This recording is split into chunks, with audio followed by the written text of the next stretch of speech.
मुस्कुरा क्या रहे हो मूर्ख छलिया? तुम्हारी भी अभी यही स्थिति होने वाली है। अब मुझे कोई आवश्यकता नहीं है तुम्हारी छलिया, और ना ही तुम्हें मेरी मायावी शक्तियों की। लौट आओ, शक्ति मेरे पास लौट आओ।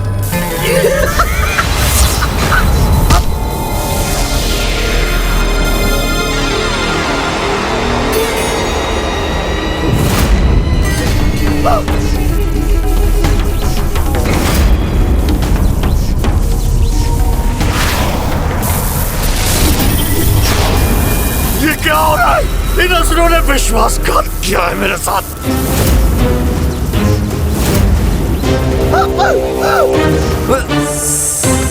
भूल हुई है मुझसे, बहुत बड़ी भूल हुई है। कुबरासुर पर विश्वास करने की बहुत बड़ी भूल हुई है। तुम सब विश्वासघाती हो। मित्र, बहुत बड़ी भूल हुई है मुझसे। हाँ, मेरी सहायता करो, मुझे पीड़ा हो रही है। एक कार्य करो ना, प्रभु गणेश जी से विनती करो। वो हमारी अवश्य सहायता करेंगे। अरे तुम हमारी सहायता करेंगे गणेश भगवान।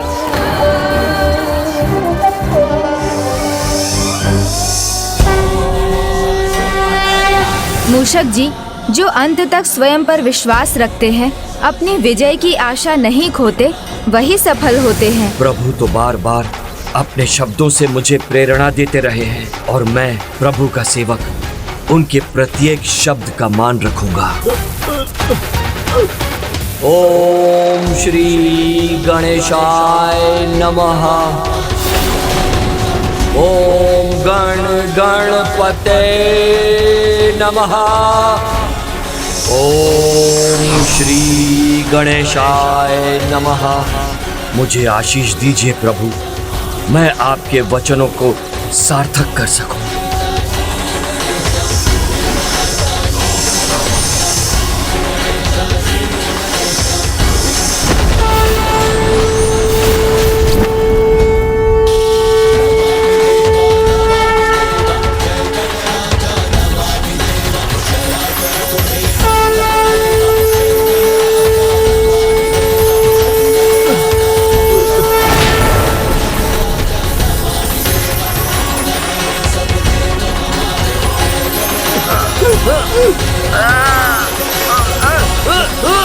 जय श्री गणेश।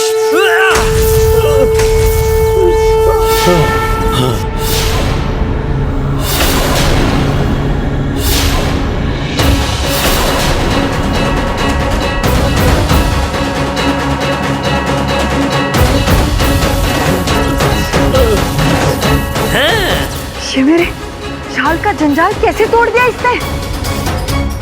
मैं इसे फिर से बांधूंगी।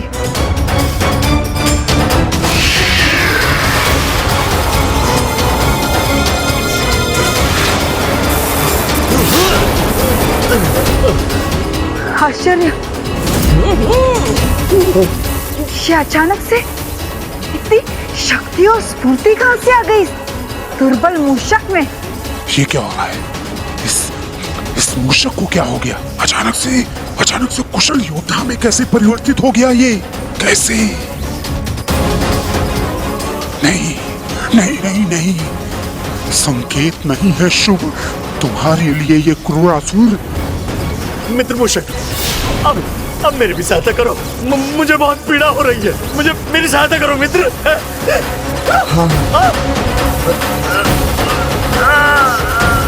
ओम श्री गणेशाय नमः।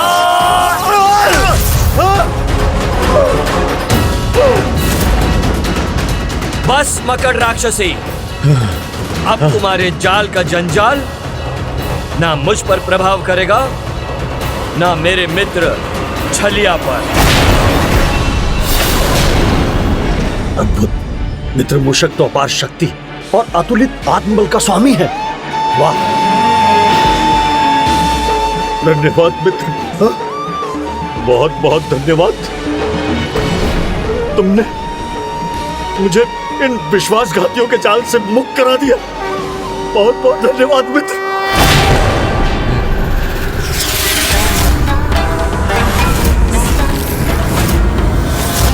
मुक्त ही हुए हो छलिया, किंतु सुरक्षित नहीं।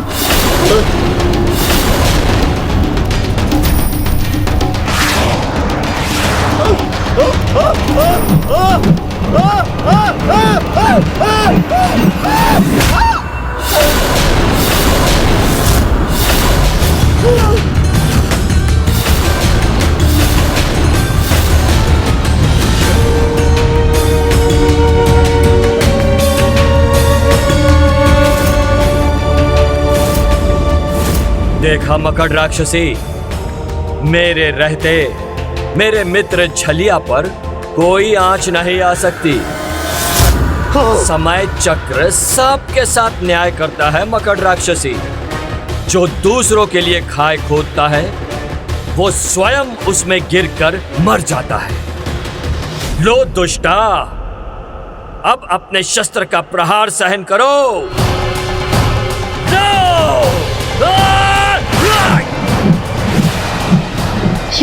ये मेरे जाल का जंजाल क्यों नहीं बन रहा? समय नहीं है, मुझे भागना चाहिए।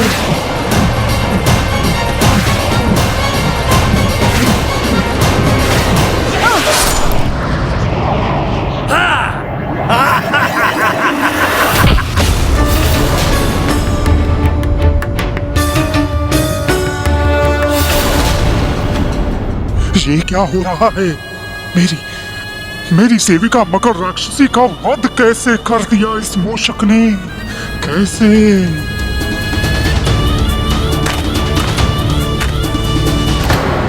मित्र मूषक,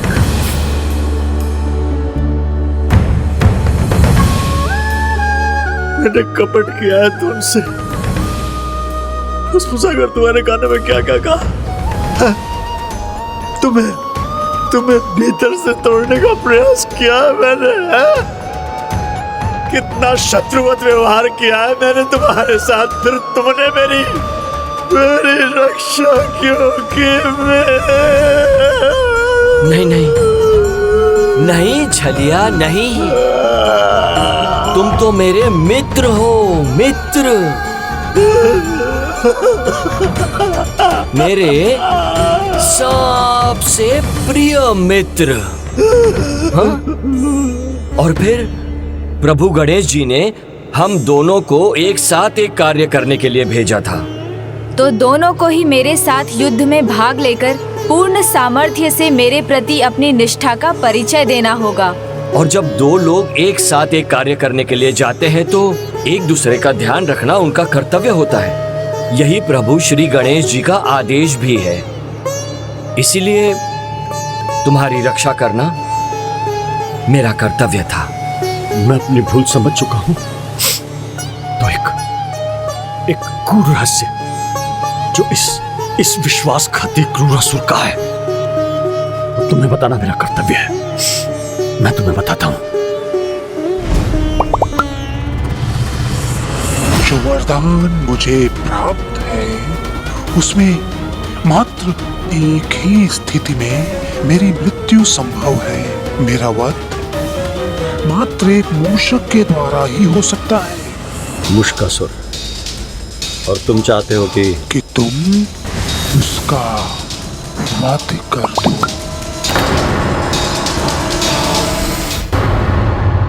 दुष्टता का, कपट का, अधर्म का यही परिणाम होता है क्रूरासुर। अभी भी समय है, सुधर जाओ, धर्म पथ को स्वीकार करो, अन्यथा तुम्हारा भी अंत इतना ही भयंकर होगा। गजानन, माना कि मेरी मकर राक्षसी नहीं बची शेष, किंतु मुझे क्षति पहुंचाना आपके नियंत्रण में नहीं है।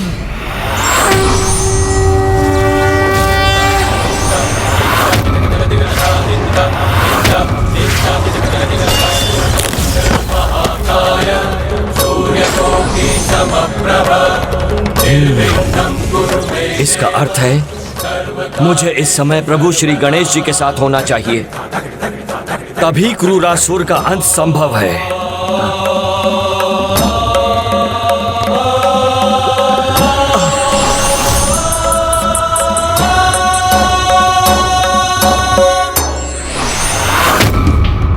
मेरे किसी भी प्रहार का इस पर कोई असर क्यों नहीं हो रहा? ये तो पुनः सकुशल हो गया है।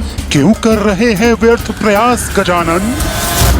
मैंने कहा ना आपसे, आप कुछ भी कर ले, किसी भी अस्त्र का उपयोग कर ले, लेकिन मुझे हानि नहीं पहुंचा सकते। प्रभु आपको आहत भले ही ना कर सके, परंतु मैं तो कर सकता हूँ ना।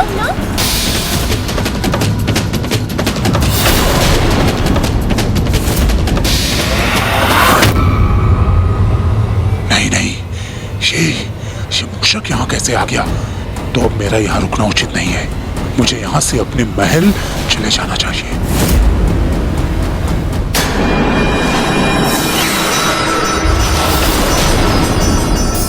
प्रभु देर से ही सही, किंतु एक मित्र ने मित्र की सच्ची मित्रता को पहचान ही लिया और क्रूरासुर का भेद उजागर कर दिया।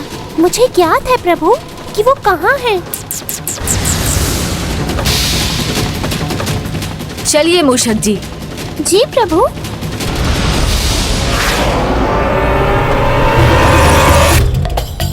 वो यहाँ तक पहुँचे उससे पूर्व मैं इन ऋषियों से कठोरता आरंभ करवा देता हूँ और इनके तप की शक्ति से मैं अमर हो जाऊंगा। हाँ, ऐसा ही करता हूँ मैं। रुक जाओ क्रूरासुर,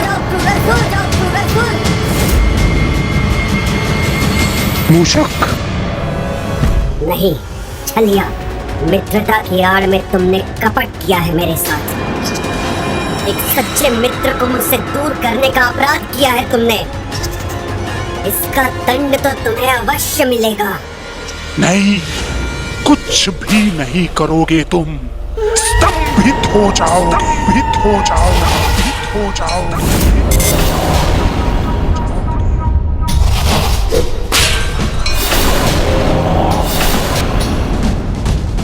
अब सर्वप्रथम मैं तुम्हारा अंत करूंगा, उसके पश्चात कुछ और करूंगा। दुष्ट नकारे मूषक छलिया।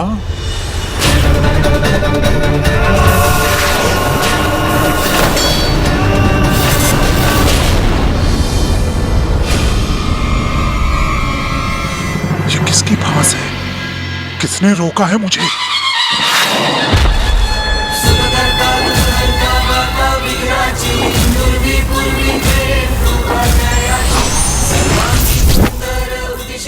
गणेश जी अपने मूषक पर सवार होकर यहाँ भी पहुँच गए। प्रणाम प्रभु।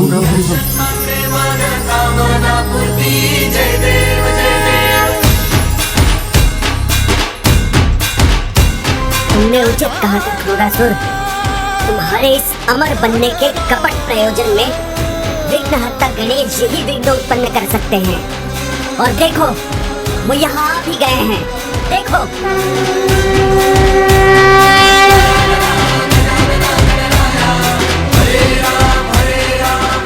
हे, तुम सभी बैठ जाओ, बैठ जाओ तुम सभी।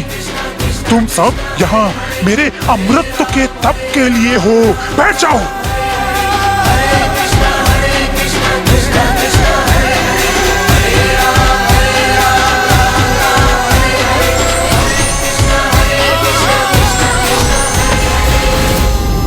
जाइए मूषक जी, अब शेष कार्य तो आपको ही करना है। बस स्वयं पर विश्वास रखिएगा, सफलता अवश्य प्राप्त होगी।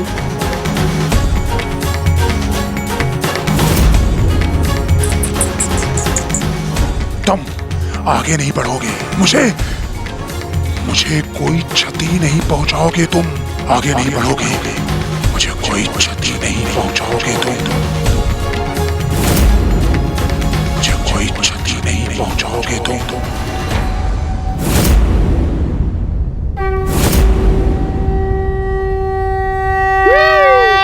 जब कोई तुम्हें कपट मार्ग पर धकेलने का, तुम्हें लक्ष्य से परे करने का प्रयास करे, तो अपने आराध्य को मन में धारण कर उन्हीं का स्मरण करो। फिर कोई बाधा तुम्हें रोक नहीं सकती। ओम श्री गणेशाय नमः। ओम गण गणपतये नमः।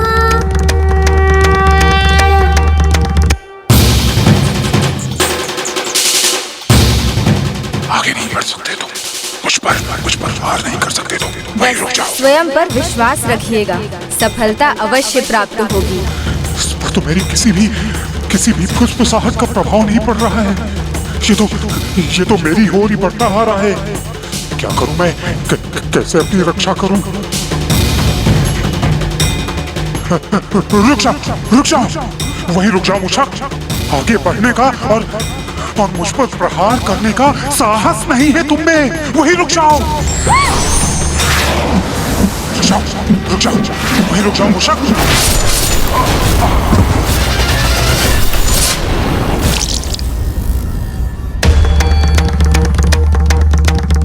अब तुम फुसफुसाहटों के, गुप्त संवादों के, अपने वचनों से अन्य सभी को भटकाने के स्वामी नहीं हो। ये शक्ति खो दी है तुमने।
मेरा वध मात्र एक मूषक के द्वारा ही हो सकता है।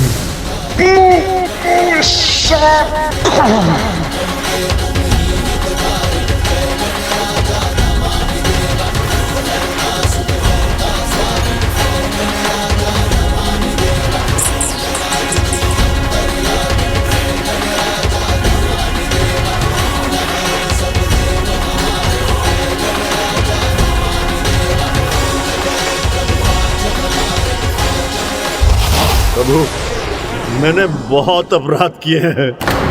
मुझे मेरा प्रायश्चित करने की अनुमति दीजिए। हाँ, और मेरा प्रायश्चित सबसे पहले यह होगा कि मैं यहां से ऋषिगणों को उनके सुरक्षित स्थान तक पहुंचाऊंगा। है प्रभु, अनुमति दीजिए प्रभु।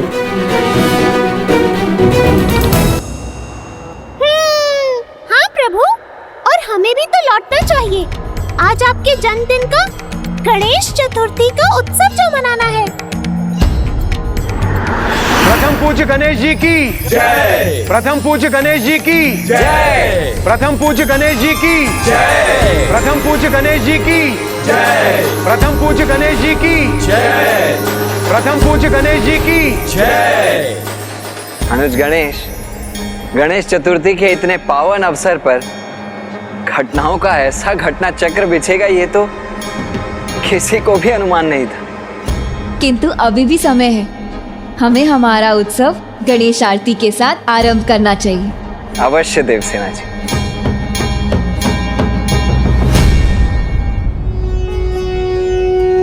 जय गणेश जय गणेश जय गणेश देवा, माता जाकी पार्वती पिता महादेवा। जय गणेश जय गणेश जय गणेश देवा, माता जाकी पार्वती पिता महादेवा।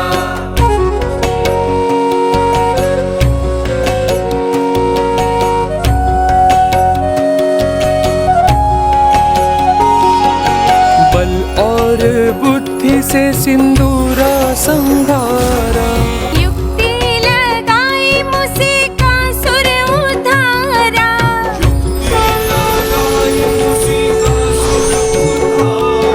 क्रोधी परशुराम बरसा चलाए। क्रोधी परशुराम बरसा चलाए। दंतवार सह एक दंता कहाए। शीश झुकाए अहंकारी कुबेरा। दुष्टों को दंड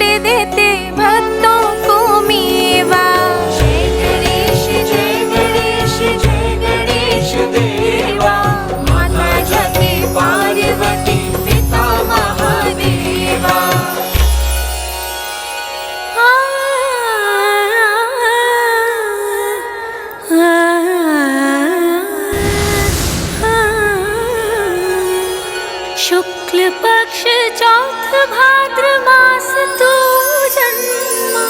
शुक्ल पक्ष चौथा भाद्र मास तू जन्मा।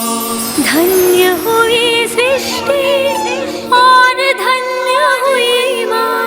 धन्य हुई सृष्टि और धन्य हुई माँ। विघ्न हरे भक्तों के जो भी करे सेवा।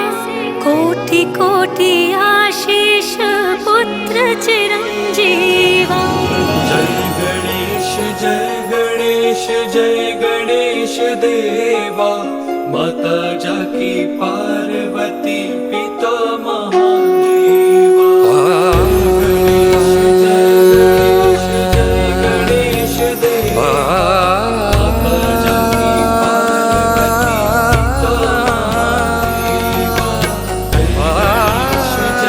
पार्वती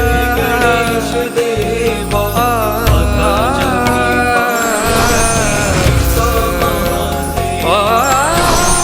गणेश जय गणेश देवा। माता जाकी पार्वती पिता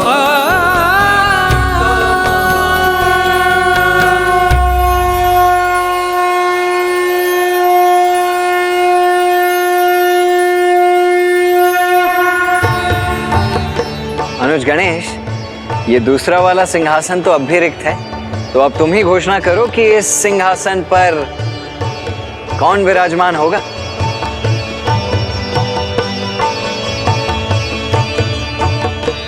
भ्राता, जो इसके अधिकारी थे और रहेंगे।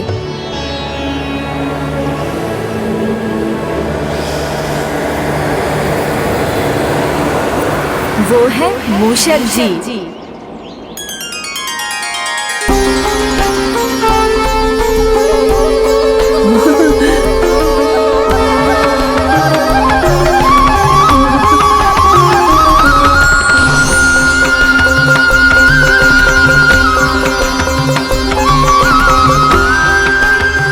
उन्होंने ही इस प्रतियोगिता में अपनी भक्ति और शक्ति दोनों का ही परिचय दिया और युद्ध भूमि में शत्रु समान व्यवहार करने वाले छलिया की रक्षा कर उन्होंने अपना कर्तव्य भी निभाया। निस्संदेह अनुज गणेश। मूषक जी।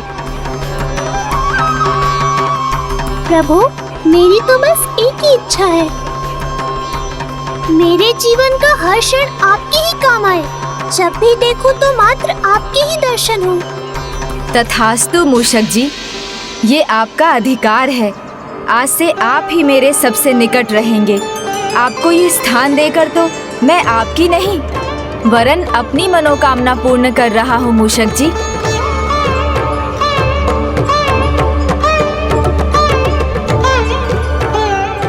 आपका कोटि कोटि धन्यवाद प्रभु।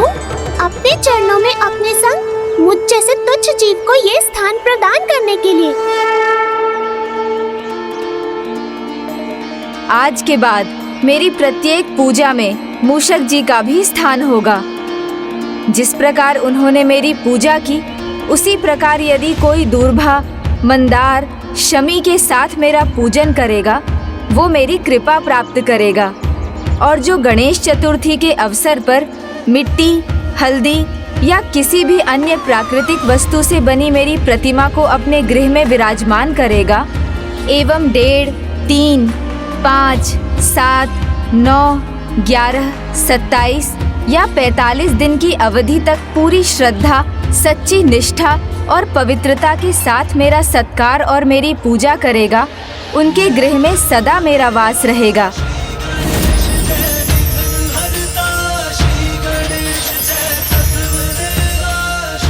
प्रथम पूज्य गणेश जी की जय। प्रथम पूज्य गणेश जी की जय। प्रथम पूज्य गणेश जी की जय।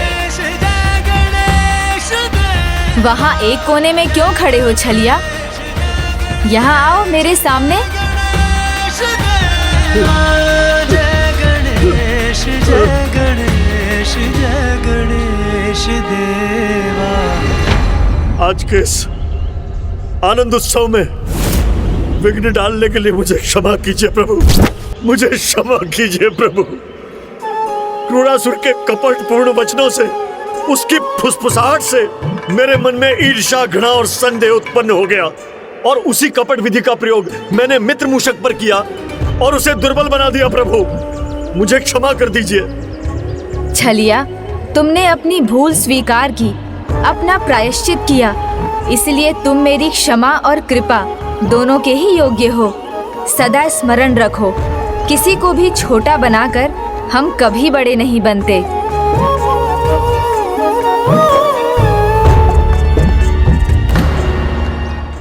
प्रभु, मैं भी क्षमा प्रार्थी हूँ। मैंने अपने ऊपर उन शब्दों का प्रभाव होने दिया, अपने लक्ष्य के प्रति स्थिर नहीं रहा। उचित तो ये होता कि मैं उन शब्दों को सुनकर भी अनसुना कर देता। हाँ मूषक जी, कोई कुछ भी कहे, आपको अयोग्य पुकारे, आपके सामर्थ्य पर प्रश्न चिन्ह लगाए, तो भी आपको अपना आत्मबल कदापि नहीं खोना चाहिए। यदि आप अपने विवेक का प्रयोग करते तो मुझे विश्वास है बड़ी सरलता से इस समस्या का समाधान ढूंढ लेते, विजयी होते। किंतु फिर भी अपने भीतर की शक्ति को दृढ़ बनाकर स्वयं अपनी कठिनाई को दूर किया। इस घटना के माध्यम से यही सीख संपूर्ण जगत को भी लेनी चाहिए कि कुछ भी हो जाए, अपना आत्मविश्वास कदापि नहीं खोना चाहिए, तभी आप अपने लक्ष्य तक पहुंच सकते हैं। और ये तो आपकी परीक्षा थी जिसमें आप उत्तीर्ण हुए मूषक जी, तो अब दुखी होने का कोई कारण नहीं। मैं आपको आशीष देता हूँ। आज के बाद आपके कानों में जो कुछ भी कहा जाएगा वो सीधा मेरे हृदय तक पहुँचेगा।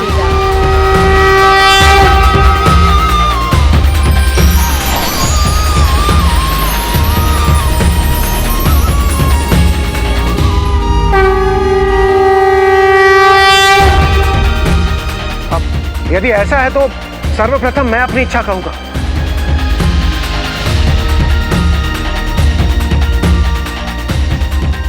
मेरी ये इच्छा है कि मेरी पुत्री देवसेना का विवाह शीघ्र अतिशीघ्र संपन्न।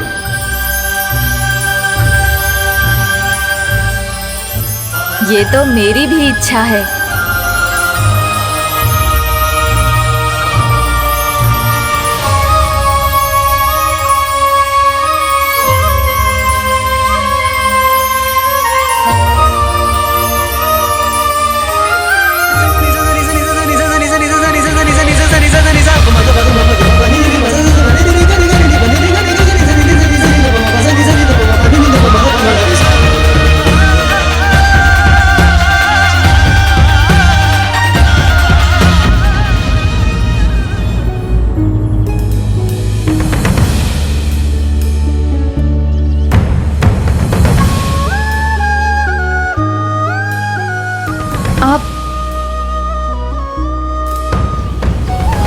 आप दोनों अपनी इच्छा एक साथ कह सकते हैं।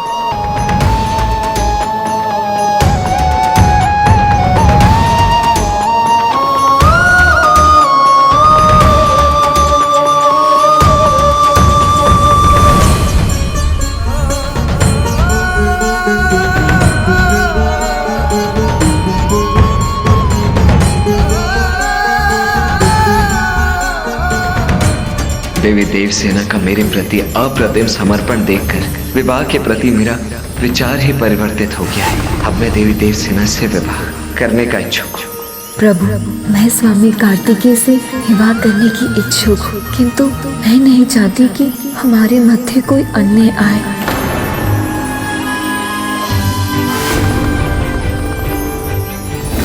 ये तो बहुत चिंता का विषय है। भ्राता कार्तिकेय का विवाह देवी देवसेना और देवी वल्ली दोनों से ही होगा, यही नियति है। फिर मैं आपकी ये इच्छा कैसे पूर्ण करूं भाभी माँ देवसेना जी? क्या हुआ प्रिय? अब तो शीघ्र आपके पुत्र आपके निकट कैलाश में होंगे, तो फिर आप चिंतित क्यों हैं? स्वामी, मुझे पुत्र कार्तिकेय की चिंता हो रही है। इतनी कठिनाइयों से उसने पुत्री देवसेना को विवाह के लिए स्वीकार किया था, किंतु क्या वो वल्ली को भी स्वीकार करेगा?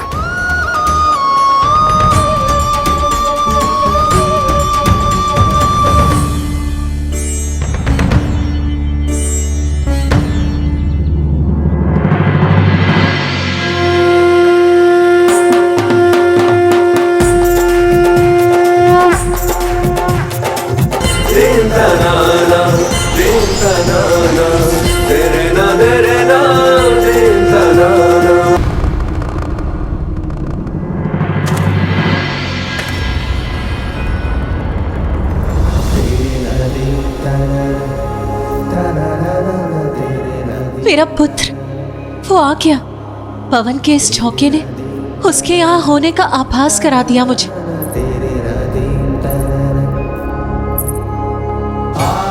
और वो यहाँ अकेला नहीं आया है, अपने साथ मेरे होने वाली पुत्र वधू को भी लेकर आया है।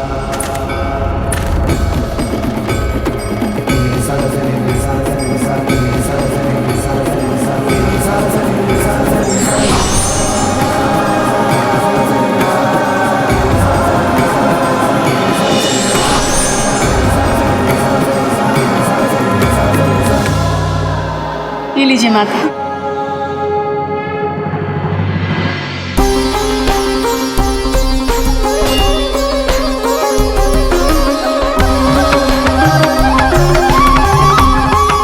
प्रणाम पिताश्री। सफल भवा।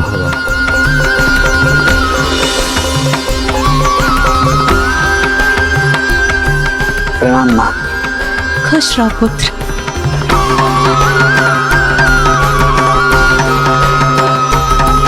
प्रणाम प्रभु महादेव। चिरंजीवी भव। प्रणाम माता। सौभाग्यशाली भव।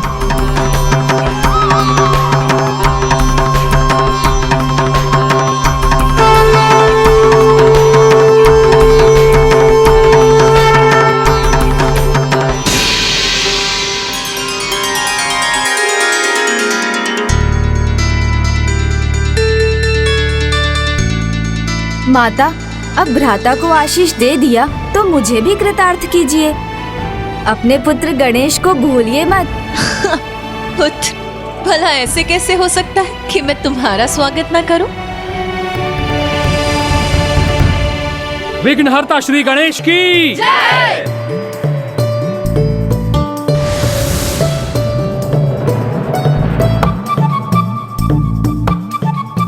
इंद्रदेव, आप जिस नौका में सवार हैं, अब जल का बहाव भी उसी के साथ है। जल का प्रवाह? नौका?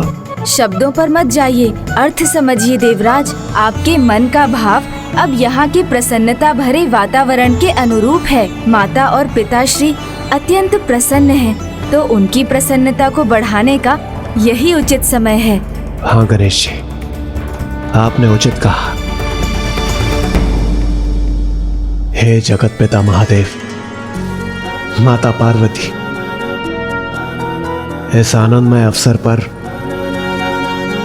मैं आपसे कुछ कहना चाहता हूं। जैसे कि मैंने प्रण लिया था, जो भी मेरे पुत्र जयंत की उन दुष्ट राक्षसों से रक्षा करेगा, उस वीर सुयोगी योद्धा के हाथ में मैं अपनी पुत्री देवसेना का हाथ सौंप दूंगा। इसलिए कृपा कर मेरी पुत्री देवसेना को अपनी पुत्र वधू के रूप में स्वीकार कीजिए। पुत्र वधू के रूप में स्वीकार कीजिए। देवराज, मैं आपके इस प्रस्ताव का सम्मान करता हूं, किंतु इसका निर्णय लेने का अधिकार मैं कार्तिकी को देता हूं। विवाह के लिए वर और वधू दोनों की सहमति आवश्यक है।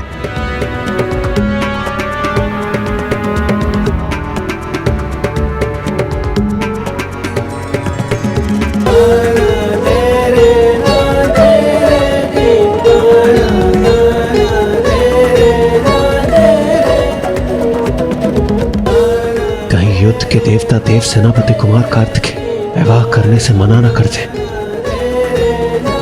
प्रभु उत्तर क्यों नहीं दे रहे हैं? कहीं उनके संशय का कारण?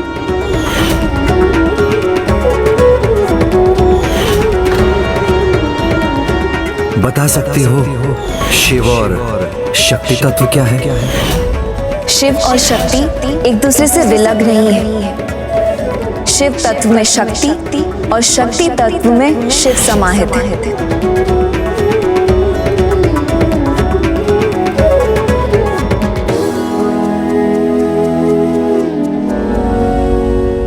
पिताश्री, माँ, आप दोनों की अनुमति से देवराज के इस प्रस्ताव को मैं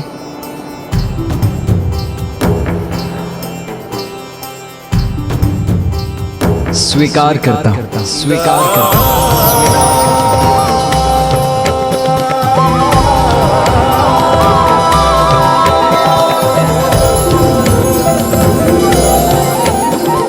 पुत्री,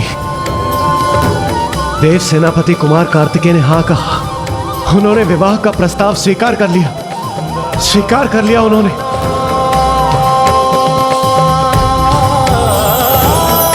हाँ मां, मेरे प्रति उनकी निष्ठा और भक्ति ही नहीं, अपितु जिस प्रकार संयम व्रत में उन्होंने मेरा स्थान लिया, जिनकी साधना मेरे पशुपतास्त्र प्राप्त करने में ही नहीं, अपितु युद्ध में सफलता प्राप्त करने में भी सहायक बनी,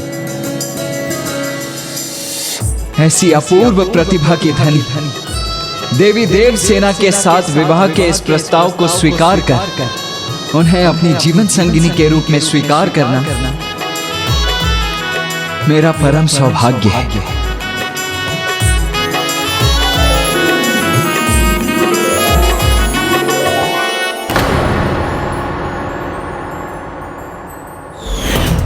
यदि प्रभु से भेंट करना मेरे भाग्य में है तो बाधाएं अपने आप मिट जाएंगी और वो मेरे सामने स्वयं आ ही जाएंगे।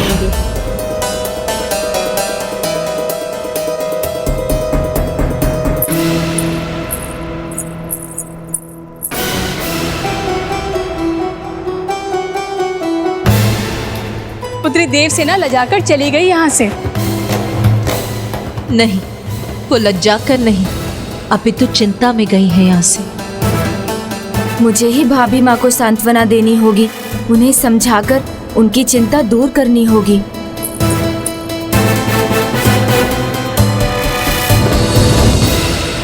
प्रभु, आपकी स्वीकृति सुनकर मैं तो आनंदित हूँ,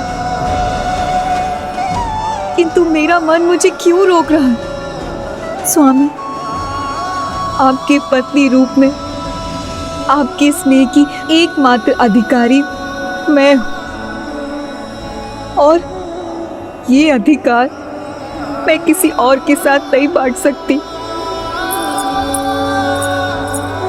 भाभी माँ, आप रो क्यों रही हैं?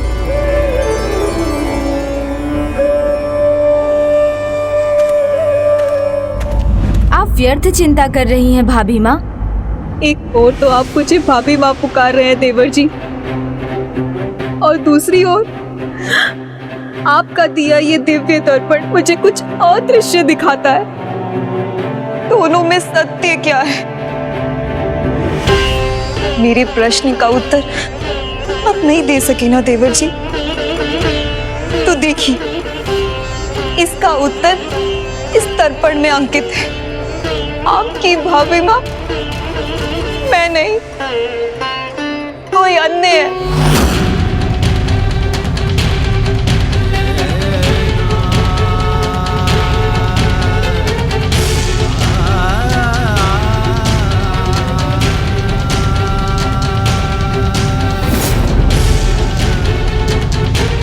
माँ, देवी देव सेना इस प्रकार लजा कर तो यहां से नहीं गई है,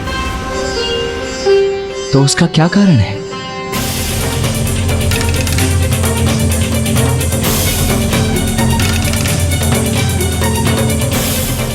कारण ये है पुत्र कि वो दुखी है, उसका मन भारी है और उसके दुख का एक बड़ा कारण है। किंतु क्यों माँ? अब भला देवी देव सेना को किस बात का दुख हो सकता है? पुत्र, कोई अन्य भी है जो तुम्हारी पत्नी बनने की अधिकारिणी है,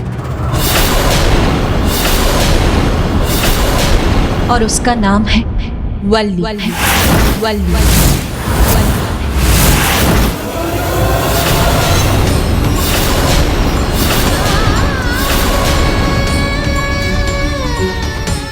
भाभी माँ, ये दर्पण तो खंडित है, तो इससे पूर्ण सत्य की आशा कैसे कर रही हैं आप?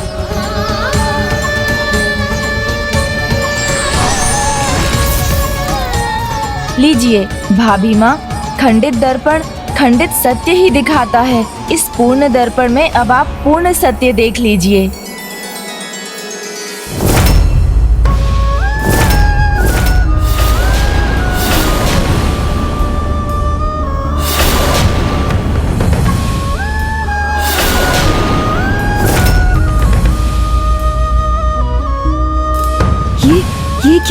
स्वामी के साथ वल्ली और मैं दोनों हैं।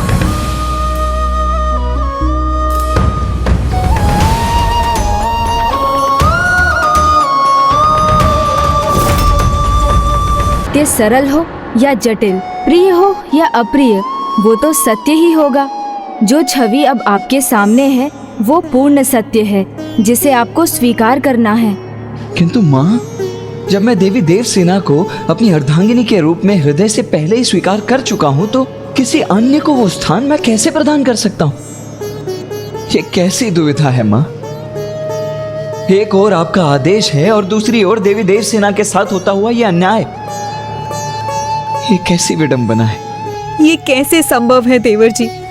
एक अर्धांगिनी अपना अधिकार किसी और के साथ कैसे बांट सकती है?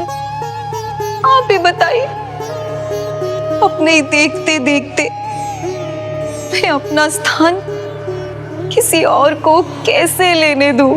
भाभी माँ, आपका प्रत्येक शब्द सत्य है, उचित है, कोई भी इसे नहीं नकार सकता। किंतु भाभी माँ, ये भी एक लीला ही तो है जिसे आप नहीं समझ पा रही हैं, क्योंकि जिन्हें आप कोई अन्य कह रही हैं वो कोई अन्य नहीं अपितु आप ही हैं। देवी वल्ली के साथ ही आपका भी स्वरूप पूर्ण होता है। आप दोनों एक दूसरे को पूर्ण करती हैं। आप दोनों का भी संबंध पूर्व जन्म का संबंध है। आपका एक एक शब्द, आपका प्रत्येक आदेश मेरे लिए ब्रह्म वाक्य समान है माँ। किंतु तनिक देवी देवसेना का भी तो विचार कीजिए। उन्हें जब ज्ञात होगा कि मेरी 2 भावी पत्नियां होंगी तो उन पर क्या बीतेगी?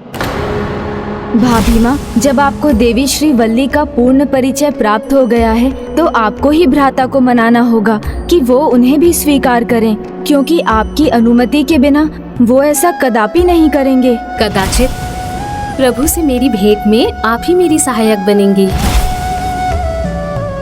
भाभी माँ, आप समझाएंगी ना भ्राता को?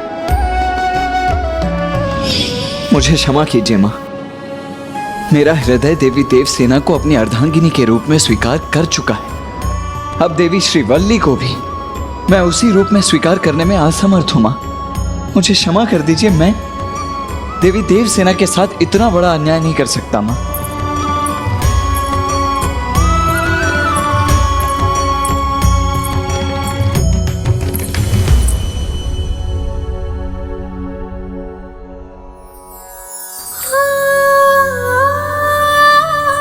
माँ, अब तो देवी देवसेना भी यही है, तो सर्वप्रथम कृपा करके उनसे पूछ लीजिए, क्या वो अपने साथ साथ किसी अन्य को भी मेरी अर्धांगिनी के रूप में स्वीकार कर पाएंगी?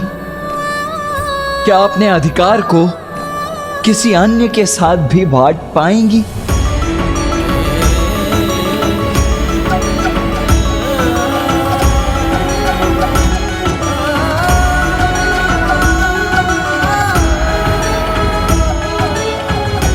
देखा माँ, इस प्रस्ताव को सुनते ही जो निशब्द हो गई, वो इसका उत्तर कैसे देगी? और उत्तर यदि दे भी तो क्या दे? हाँ हाँ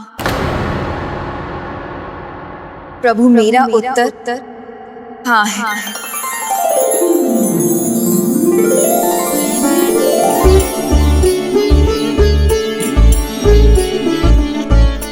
क्या आपको सब ज्ञात है? हाँ प्रभु, मुझे सब ज्ञात है। जो मेरी ही रूप है, जो मुझसे अभिन्न है, उससे भला मैं क्यों स्वीकार नहीं करूंगी?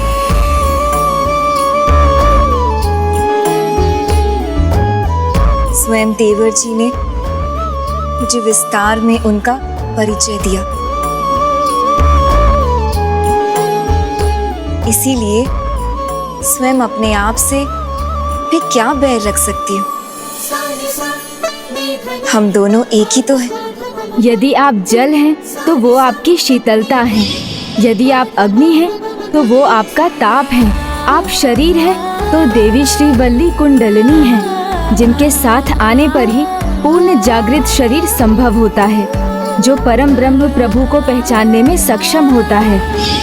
स्वामी, इसलिए आप भी हमें भिन्न न समझें। आपको हमें हमारी भिन्नता में नहीं, हमारी एक रूपता में स्वीकार करना है, क्योंकि यदि हम अधूरे रहे तो हमारा प्रेम आपको पूर्ण रूप में कैसे प्राप्त हो सकता है। प्रभु श्री हरि नारायण के अश्रु से ही हम दोनों का जन्म हुआ है, तो हम दोनों एक ही तो हुए स्वामी। वो अश्रु जो प्रभु श्री हरि नारायण के परम आनंद का प्रतीक था, उस आनंद का जिसका कारण था वो दिव्य दृश्य जब भ्राता कार्तिकेय स्वयं महादेव को प्रणव ज्ञान दे रहे थे।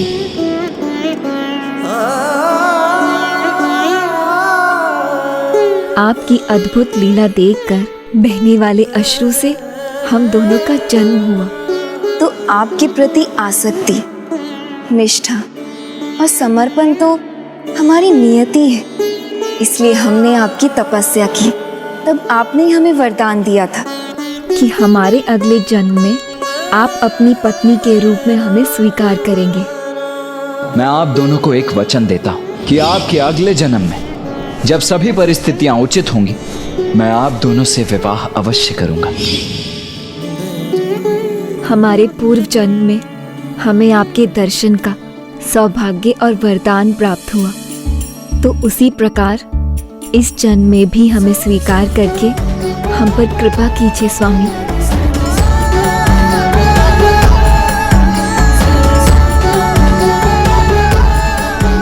भ्राता, यही नियति है और यही धर्म भी, इसलिए अब विचार नहीं, स्वीकार कीजिए।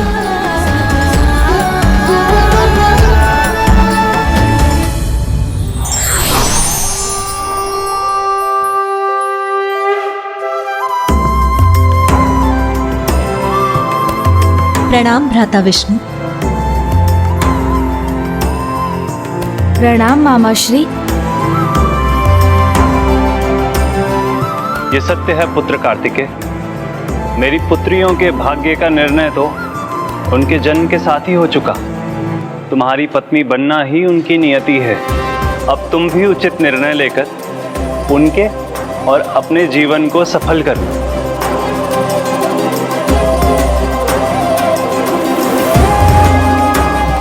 प्रभु, मैं आपकी भावनाओं को भली भांति समझ रहा हूं, किंतु इस विवाह को लेकर निर्णय लेने का जो अधिकार देवी देवसेना को प्राप्त हुआ है, वही अधिकार देवी श्री वल्ली को भी मिलना अनिवार्य है, अन्यथा यह सर्वथा अनुचित होगा। अब यही दुविधा शेष है, कृपा कर इसे भी दूर करने का उपाय बताएं।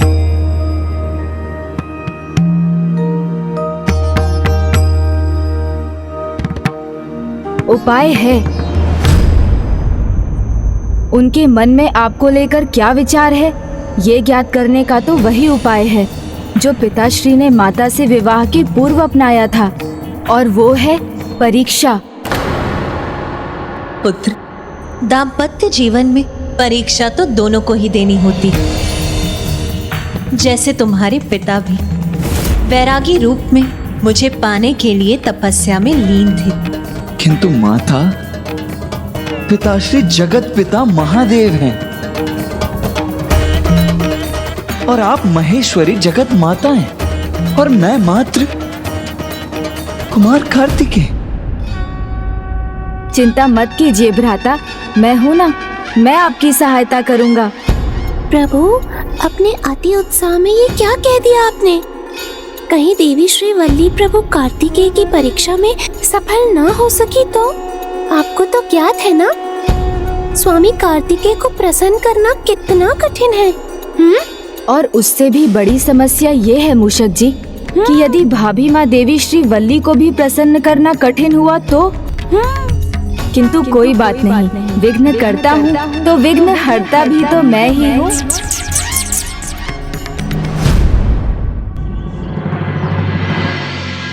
पिताश्री, इस लेप से आपको अवश्य लाभ होगा। इस औषधि को तैयार करते समय एक विचित्र घटना घटी। एक अत्यंत अद्भुत व्यक्तित्व की धनी देवी देवसेना से मेरी भेंट हुई। वो इतनी सरल, इतनी कोमल और विशाल हृदय की हैं। उन्होंने मुझे प्रभु महादेव और माता गौरी के पराक्रमी पुत्र प्रभु श्री कार्तिकेय के बारे में भी बताया। वहाँ उन्होंने प्रभु कार्तिकेय की प्रतिमा भी बनाई है। उसका ऐसा दिव्य आकर्षण है जैसे स्वयं प्रभु सजीव वहाँ खड़े हो। मुझे ऐसा लगा जैसे मेरे रोम रोम में उनकी भक्ति का वास है, जैसे उनका मुझसे कोई पूर्व संबंध है। नारायण नारायण। प्रणाम देवर्षि नारद। प्रथम पूज्य को मेरा भी प्रणाम। किस विशेष कार्य के लिए बुलाया है मुझे? एक अत्यंत दिव्य, अनुपम, अनूठी घटना घटने वाली हो। मामा जी श्री हरि नारायण की पुत्रियों का विवाह हो और उसमें आपका योगदान ना हो, ये कैसे संभव है देवर्षि? नारायण नारायण। देवर्षि, आपको भाभी माँ देवी वल्ली को विवाह के लिए तैयार करना है और हमें भ्राता को।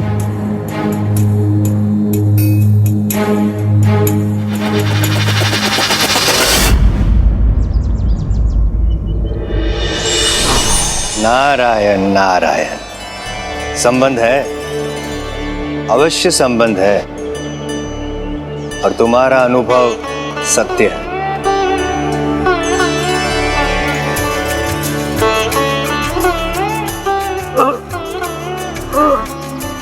नंबी राजन का प्रणाम स्वीकार कीजिए देवर्षि। यह तो हमारा परम सौभाग्य है कि आप हमारे यहाँ निवास पर पधारे हैं। नंबी राजन, प्रभु कृपा दृष्टि जब होती है तब सौभाग्य और आनंद की वृष्टि होती है। पूर्व के पुण्य फलित होते हैं और जन्मों जन्मांतर की मनोकामना संपूर्ण होती है। नारायण नारायण। संबंध यदि अटूट हो तो उसका आभास करा ही देते हैं। तुम्हारा आभास अर्थहीन नहीं है पुत्री। पूर्व जन्म से कुमार कार्तिकेय और तुम्हारा संबंध भी अटूट ही रहा है। मेरे पूर्व जन्म से देवर्षि? किंतु कैसे? और इसका परिणाम क्या होगा? परिणाम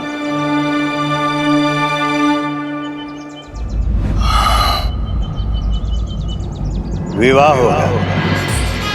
कुमार कार्तिकेय और तुम्हारा विवाह होगा। मैं आप दोनों को एक वचन देता हूं कि आपके अगले जन्म में जब सभी परिस्थितियां उचित होंगी, मैं आप दोनों से विवाह अवश्य करूंगा।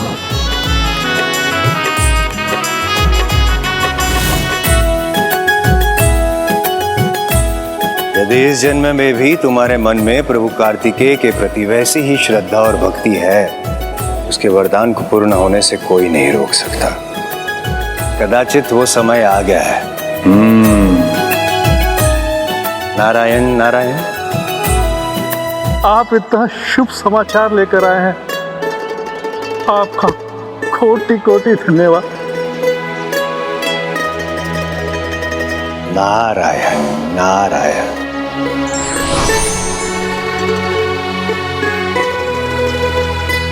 पिताश्री, मैं जाकर प्रातः वंदना कर लेती हूँ।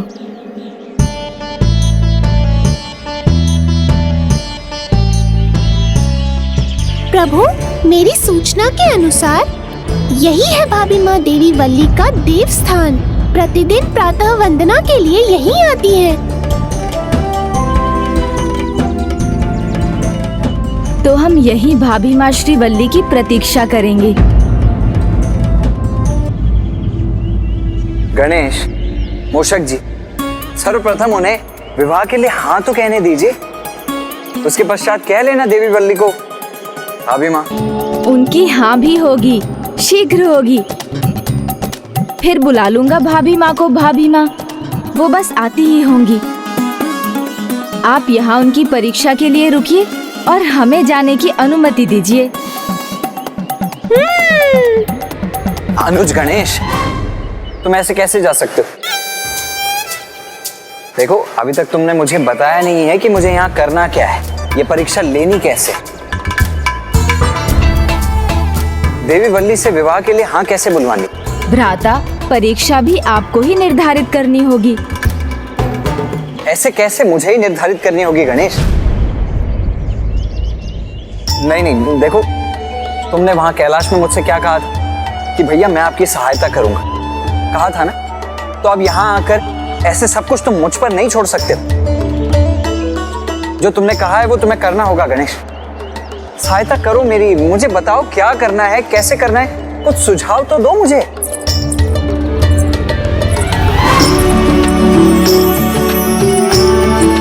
छुपो गणेश। अनुज गणेश, कदाचित देवी बल्ली यहाँ पहुंच भी गई है।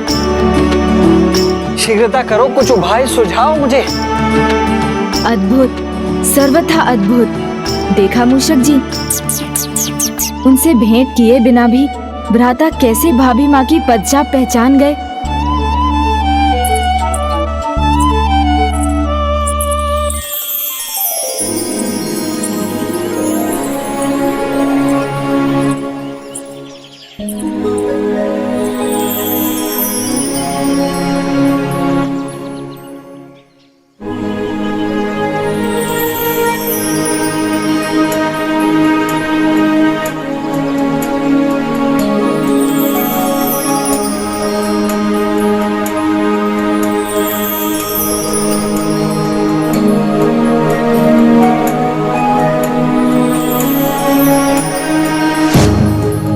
विवाह होगा, कुमार कार्तिकेय और तुम्हारा विवाह होगा।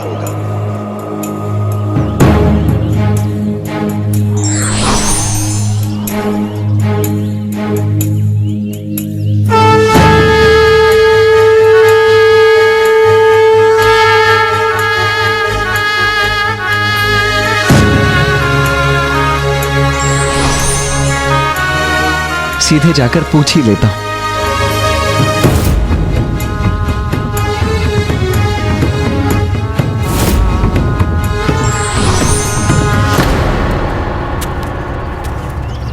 किसी की पदचाप है, कोई आ रहा है।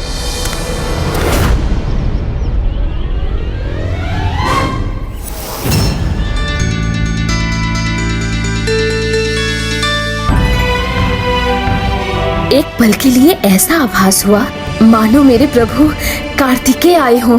भ्राता, ये आप क्या करने वाले थे? भला ऐसे बिना किसी पूर्व सूचना के अचानक सामने जाकर कोई किसी कन्या से विवाह के लिए पूछता है क्या? नहीं, ऐसे नहीं। ऐसे नहीं तो फिर कैसे अनुज गणेश? भ्राता, प्रभु कार्तिकेय को सामने देखेंगी तो कहाँ कुछ कह सकेंगी, फिर वो ना उनकी हाँ होगी और ना ही ना। भला वो अपने मन का भाव कैसे बता सकेंगी? हाँ अनुज गणेश, ये तो मैंने सोचा ही नहीं, ये तो तुम सर्वथा उचित कह रहे हो। तो अब तुम ही बताओ, हम करें तो करें क्या?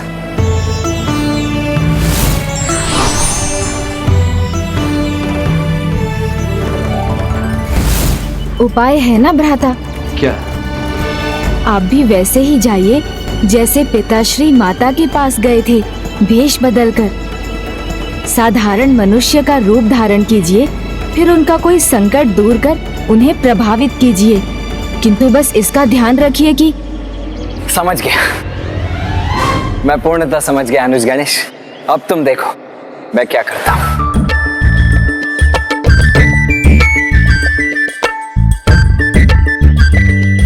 प्रभु, स्वामी कार्तिकेय ने तो आपकी पूरी योजना ही नहीं सुनी। मुझे शंका है कहीं कुछ गड़बड़ न हो जाए। शुभ शुभ बोलिए मूषक जी, शुभ समय में कुछ भी अशुभ नहीं कहना चाहिए। किंतु भ्राता गए कहाँ? प्रभु, अब जब मुझे सब स्मरण हो आया है तो शीघ्र आपके निकट पहुंचने की तीव्र इच्छा हो रही है।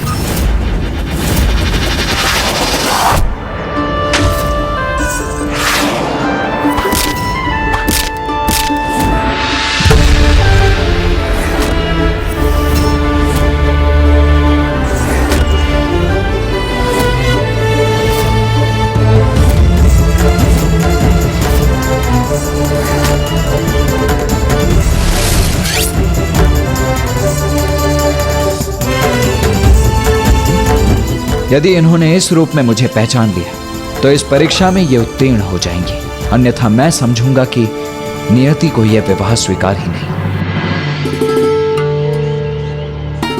प्रणाम। इस कंटक से मेरी रक्षा करने के लिए आपका धन्यवाद। मुझसे प्रभावित भी हो गई। सब गणेश के सुझाव के अनुसार ही हो रहा है। किंतु हे आखिटक, मैं तो स्वयं में एक वन कन्या हूँ, भील पुत्री हूँ। बचपन से ही मुझे कंटकों का अभ्यास है। आपको अभ्यास अवश्य होगा सुंदरी, किंतु मेरे बाणों को इसका अभ्यास का कि आप जैसी सुंदरी को इस साधारण से कंटक से कष्ट पहुंचने दें। प्रभु, ज्येष्ठ यदि इस भाव से बात करेंगे तो भाभी माँ अवश्य रुष्ट हो जाएंगी। आप कितना भी छिपा लें, किंतु यह स्पष्ट है कि मेरे धनुर कौशल से आप प्रभावित तो अवश्य हुई हैं। इसीलिए मेरे विचार से आपको मुझसे विवाह करने में कोई संकोच होना नहीं चाहिए।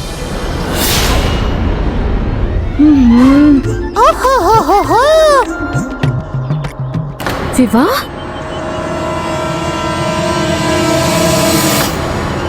आपका अनुमान उचित था मूषक जी। भ्राता युद्ध कौशल में तो महारथी हैं, किंतु ऐसे कोमल अवसर पर उनका ज्ञान ना के समान है। ये अब कैसे समझाऊं उन्हें? इतना विचार मत कीजिए, मुझसे अधिक योग्य वर कहाँ मिलेगा आपको। बिना संकोच किए आपके हृदय में जो भाव हैं उन्हें शब्दों का रूप दीजिए और कहिए, करेंगी ना विवाह? कदाचित आप ही नहीं, आपके विचार भी भटक गए हैं। मेरे पिताश्री इस वन के राजा हैं और यहाँ किसी भी बाहरी आखेटक को आखेट करने की अनुमति नहीं है। उचित तो यही होगा कि मेरे भ्राता के यहाँ पहुँचने से पहले आप यहाँ से चले जाएं।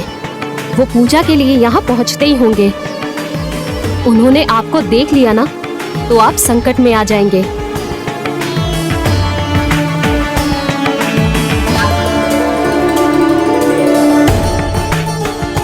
और ये चेतावनी मैं आपको उस कंटक से मेरी रक्षा करने के धन्यवाद स्वरूप में दे रही हूँ।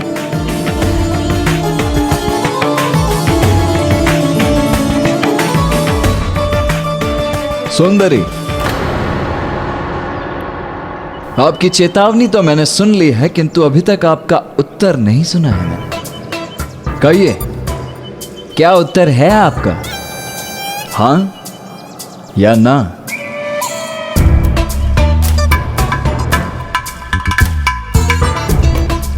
कौन है? कौन है वहां? किसका स्वर है यहाँ?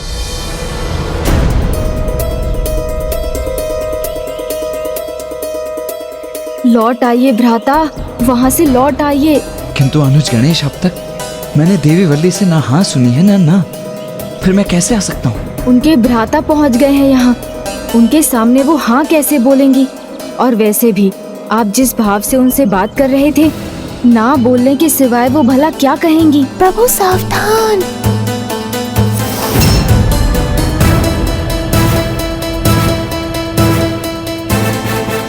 अनुज, भेष बदलने का सुझाव तो तुमने ही दिया था, तो अब इस समस्या से निकलने का सुझाव भी दो। भ्राता, वो बहुत निकट हैं, तो अब आपको कोई अन्य रूप धारण करना होगा। ऐसा रूप जो वन में पाया जाता हो, जो वन के अन्य जीवों, वृक्षों आदि से ऐसे घुल मिल जाए कि उनकी दृष्टि में ना खटके।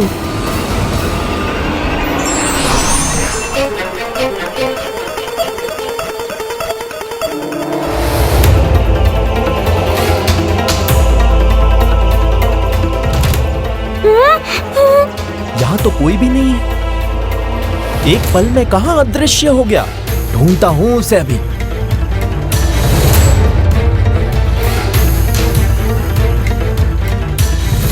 ये संकट तो दूर हुआ, अन्यथा भ्राता को अपने वास्तविक रूप में आना पड़ता और हमारी योजना धरी की धरी रह जाती।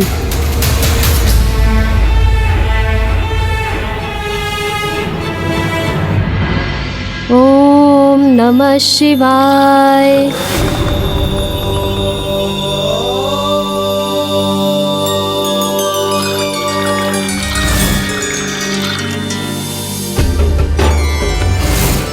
मैं काया हूँ तो वल्ली कुंडलिनी।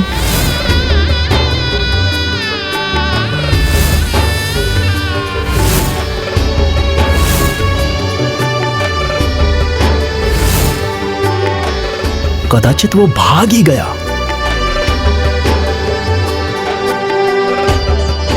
मुझे बहन वल्ली के साथ पूजा संपन्न करनी चाहिए।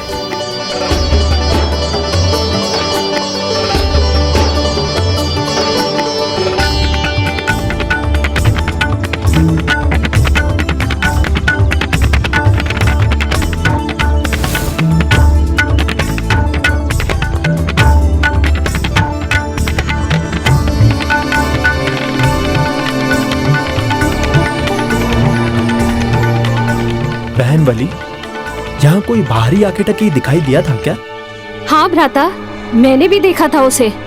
बहुत अभिमानी लगा मुझे, जैसे उसे अपने आप पर आवश्यकता से अधिक गर्व हो।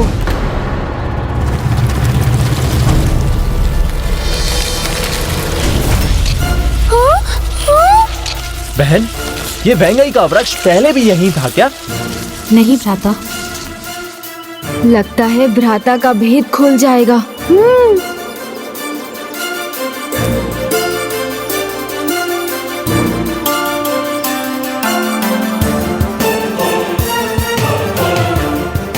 ये मायावी वृक्ष है, हमें सावधान रहना होगा।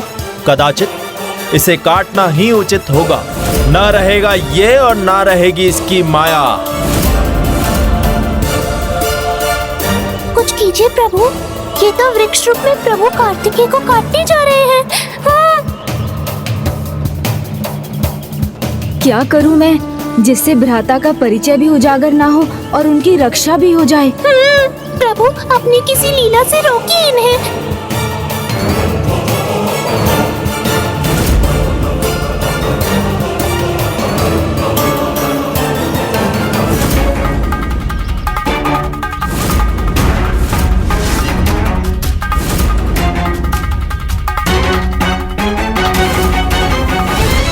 अभी वृक्ष है, हमें सावधान रहना होगा। कदाचित इसे काटना ही उचित होगा। न रहेगा ये और न रहेगी इसकी माया।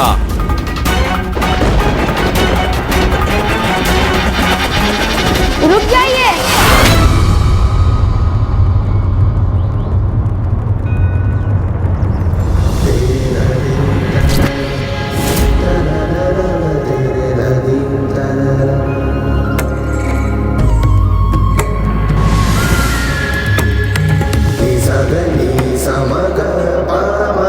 ये क्या कर रहे हैं आप? ये मायावी वृक्ष है, इसे काट कर हम अपने वन की रक्षा कर रहे हैं। किंतु आप कौन है ब्राह्मण बालक, और आप मुझे क्यों रोक रहे हैं? मैं कौन हूँ? इससे अधिक महत्वपूर्ण प्रश्न तो ये है, इस निर्दोष वृक्ष के साथ ये अन्याय क्यों कर रहे हैं? वनवासी प्रकृति के साथ रहते हैं, वही जीवन का आधार है, और इस वृक्ष को काटकर आप उसी को आघात पहुँचा रहे हैं। वनवासी हैं, इसलिए हम वन को भली भांति पहचानते हैं। वन से हमारी रक्षा है, तो हम भी वन की रक्षा करते हैं। हे ज्ञानी ब्राह्मण बालक, ये वृक्ष जो अचानक यहाँ उगाया है, ये एक मायावी वृक्ष है, और जो मायावी है वो प्रकृति के विरुद्ध है, इसीलिए इसका नष्ट होना आवश्यक है। शत्रु की पहचान उसकी शत्रुता या दुष्टता भरे कर्मों से होती है। क्या इस वृक्ष ने आपके साथ कोई शत्रुवत व्यवहार किया है? तो आपका संदेह तथ्यों पर नहीं, अनुमान पर आधारित है, और मात्र अनुमान के आधार पर आपने इस वृक्ष को दोषी मान लिया। प्रभु महादेव के शिवलिंग के निकट उगा ये वृक्ष मायावी ना होकर दिव्य भी तो हो सकता है।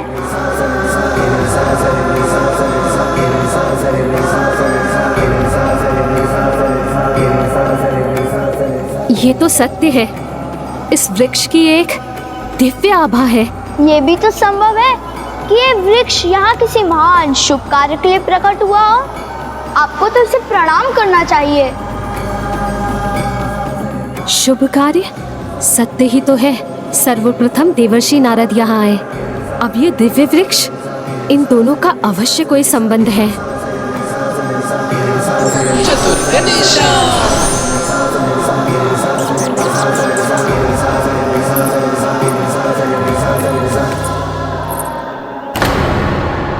इनके भ्राता को तो मैंने रोक दिया, किंतु भाभी में वली अब आगे क्यों बढ़ रही हैं? प्रभु, कहीं हमारा ये उपाय भी असफल तो नहीं होने वाला?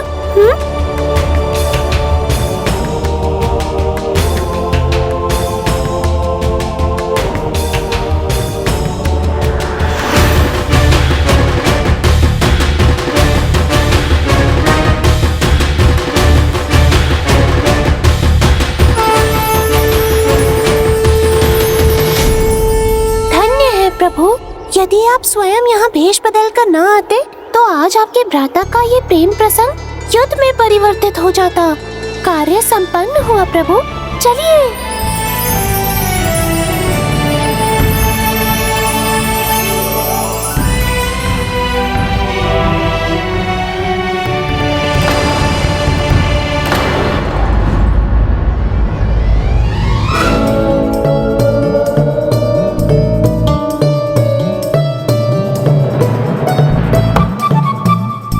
भैया, अब आप अपने स्वाभाविक रूप में आ जाइए। सब जा चुके हैं।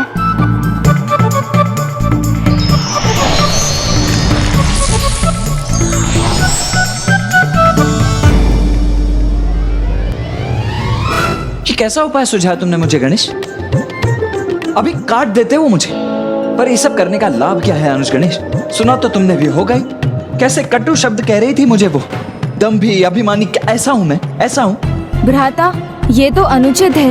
एक तो मैंने इस संकट को टाला और मेरी प्रशंसा करने के स्थान पर आप मुझसे ऐसे कटु वचन बोल रहे हैं। मेरे सुझाव को आपने ध्यान से सुना ही नहीं। मैंने ये कदापि नहीं कहा था कि ऐसे वृक्ष बन जाइए जिस पर सबका ध्यान चला जाए।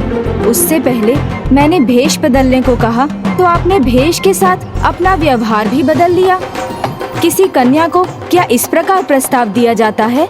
तो अब तुम ही मुझे बताओ कि विवाह प्रस्ताव दिया कैसे जाता है एक कन्या को? प्रेम से, मधुर वचनों, मधुर भावनाओं के साथ, उनके प्रति निष्ठा रखते हुए, जैसे जैसे उनकी भक्ति कर रहे हों।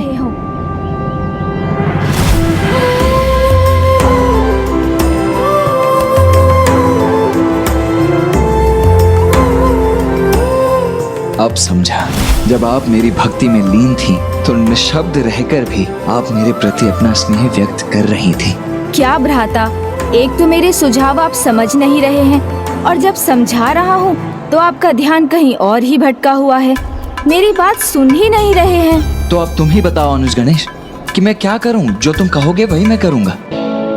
ऐसी परिस्थिति में सादगी, सरलता और पवित्रता से किसी को भी प्रभावित किया जा सकता है।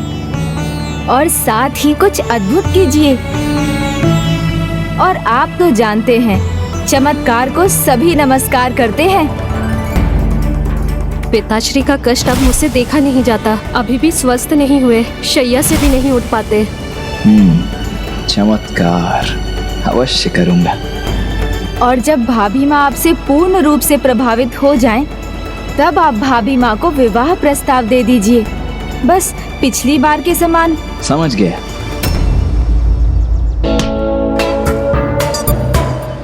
मैं सब कुछ समझ गया अनुज गणेश।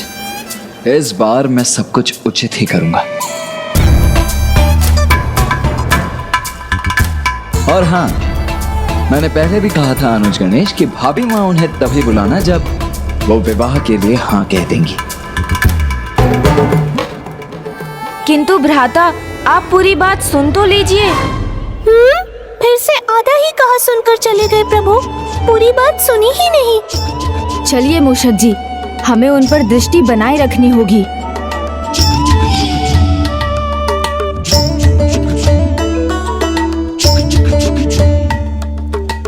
देवी वल्ली का निवास निकट है। हाँ, सादगी, सरलता, पवित्रता।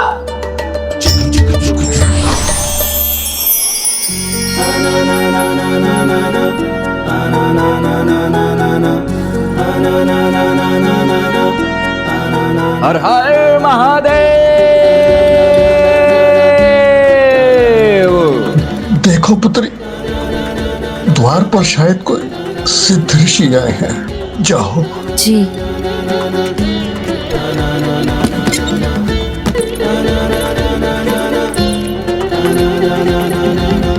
प्रणाम ऋषिवर।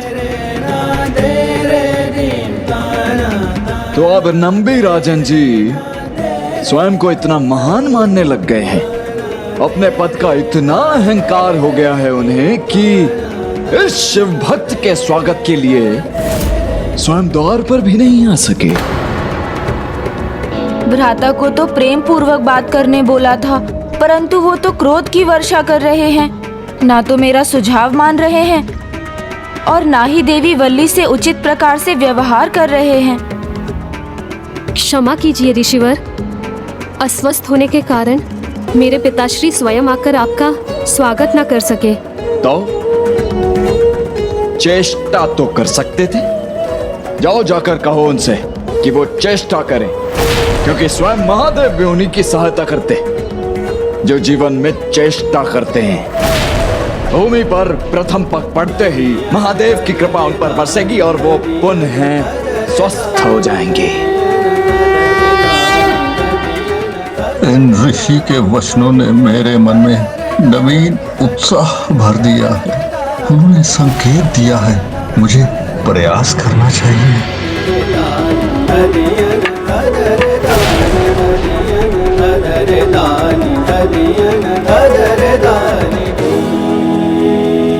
क्षमा कीजिए ऋषिवर, मैं अभी आई। पिताश्री, पिताश्री मैं नहीं पुत्री, नहीं।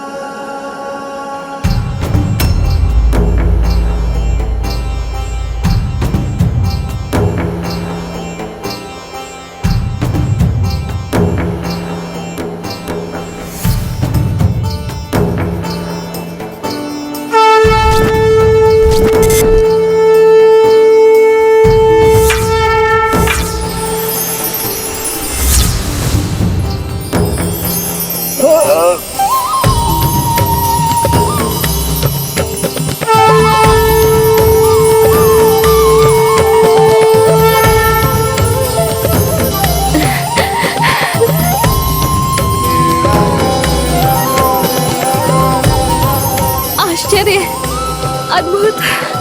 मैं स्वस्थ हो गया। ऋषिवर के वचन सत्य हो गए। हाँ पिताश्री, चमत्कार है ये। मैं अत्यंत प्रसन्न हूँ।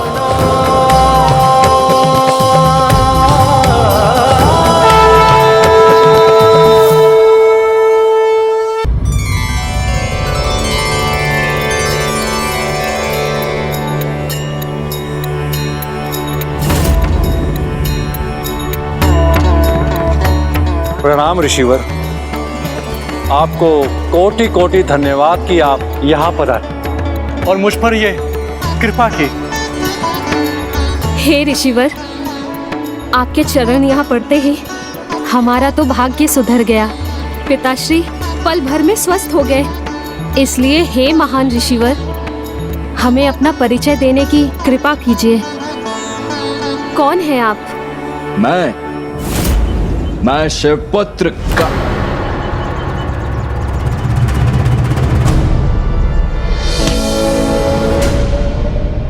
शिवपुत्र?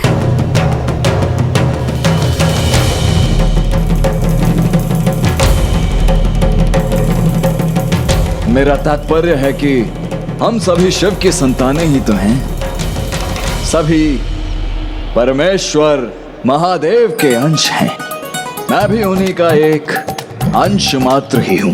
अब इससे अधिक और क्या परिचय दूं मैं अपना। अहो भाग्य हमारे कि आप यहाँ पधारे, मुझ पर इतना बड़ा उपकार किया, तो अब आप भी हमें अपनी सेवा करने का अवसर देने की कृपा कीजिए।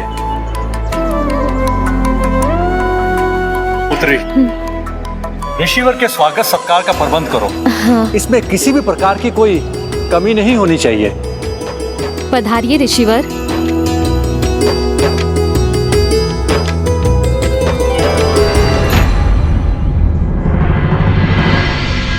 मूषक जी आइए।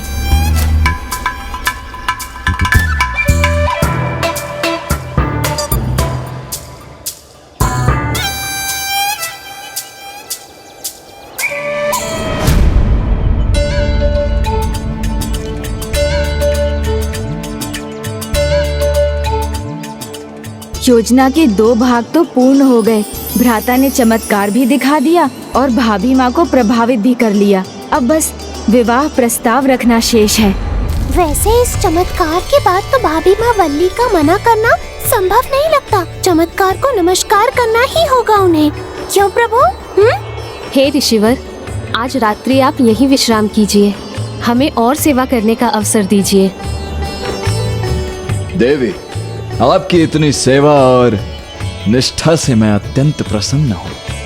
इसीलिए आपसे प्रसन्न होकर मैं आपके समक्ष एक प्रस्ताव रखने का इच्छुक हूँ। प्रेम से, मधुर वचनों, मधुर भावनाओं के साथ उनके प्रति निष्ठा रखते हुए, जैसे जैसे उनकी भक्ति कर रहे हों। देवी, आपकी निष्ठा और सेवा भाव से मैं इतना प्रभावित हुआ हूँ कि मेरा विचार है कि आप जैसी निष्ठावान कन्या से यदि मेरा विवाह हो, यदि आप जैसी कन्या को मैं अपनी अर्धांगिनी, अपनी जीवन संगिनी के रूप में पा सकूं तो ये मेरा परम सौभाग्य होगा।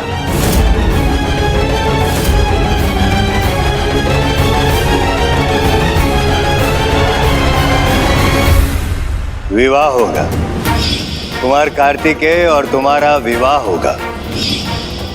मैं स्वस्थ हो गया, ऋषिवर के वचन सत्य हो गए।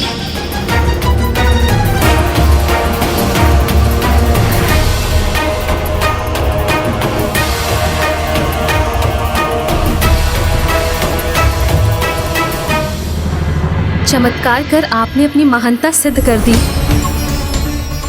मैं सदा आपकी आभारी रहूंगी। किंतु क्षमा कीजिए ऋषिवर,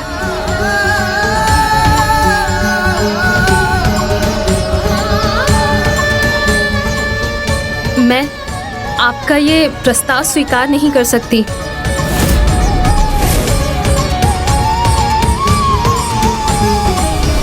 मैं तो प्रभु कार्तिकेय को अपना स्वामी मान चुकी हूँ। कार्तिकेय को अपना स्वामी मान चुकी हूँ।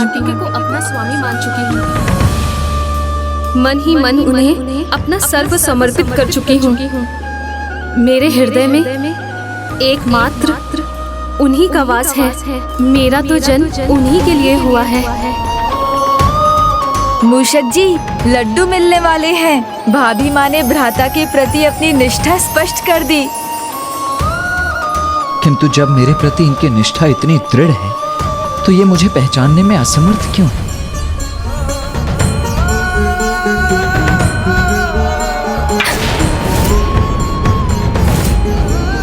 मुझे अस्वीकार कर आपने न केवल मेरा अपितु मेरे तपोबल रूपी चमत्कार का भी अपमान किया है देवी। नहीं ऋषिवर, अपमान नहीं। मैं असमर्थ हूँ। जब अपने तन मन से मैंने अपने प्रभु कार्तिकेय को अपना स्वामी मान लिया है तो अन्य किसी को कैसे स्वीकार कर सकती हूँ? एक ऋषि को रुष्ट और असंतुष्ट करने का परिणाम भी जानती हैं आप।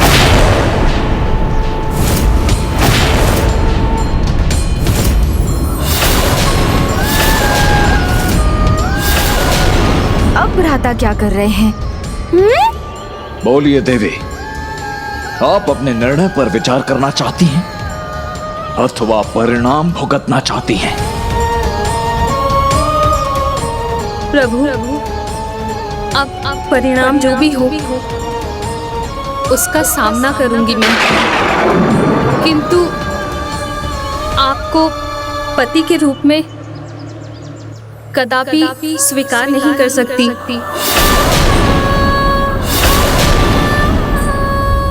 क्योंकि प्रभु कार्तिकेय के प्रति मेरी निष्ठा विचार नहीं, स्वभाव बन गया है।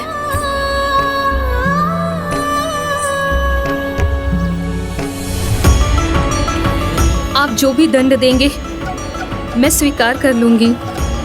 बस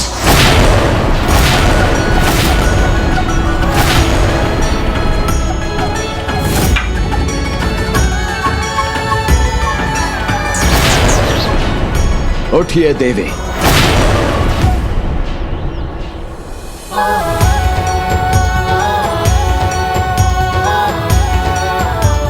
आपके चरित्र की ही भांति आपके विचार भी पूर्णतः पवित्र हैं। आप मुझसे दंड पाने की नहीं, अपितु प्रभु के प्रति इतनी अपार निष्ठा और भक्ति के लिए आशीष पाने की अधिकारी हैं।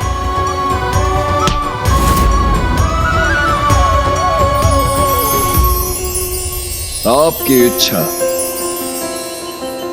पूर्ण हो।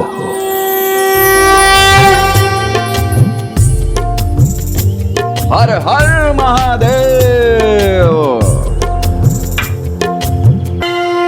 हर हर महादेव। विवाह होगा, कुमार कार्तिकेय और तुम्हारा विवाह होगा। मैं आप दोनों को एक वचन देता हूं कि आपके अगले जन्म में जब सभी परिस्थितियां उचित होंगी, मैं आप दोनों से विवाह अवश्य करूंगा।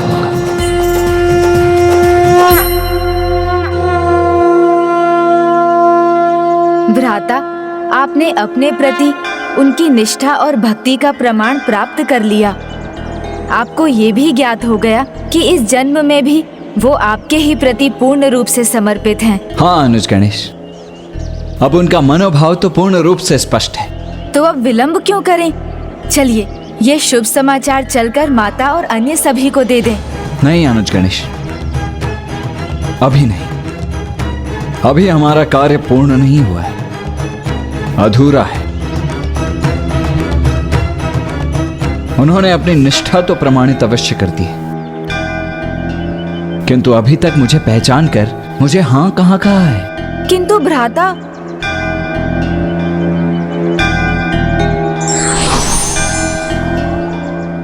किंतु परंतु कुछ नहीं अनुज गणेश, तुमने मुझे अति उत्तम उपाय सुझा दिया है।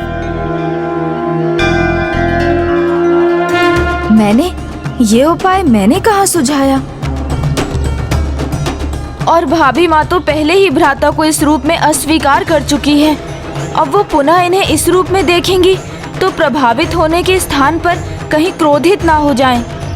भ्राता, पता नहीं आप ऐसी मति गति के साथ भाभी माँ को कैसे प्रभावित कर पाएंगे।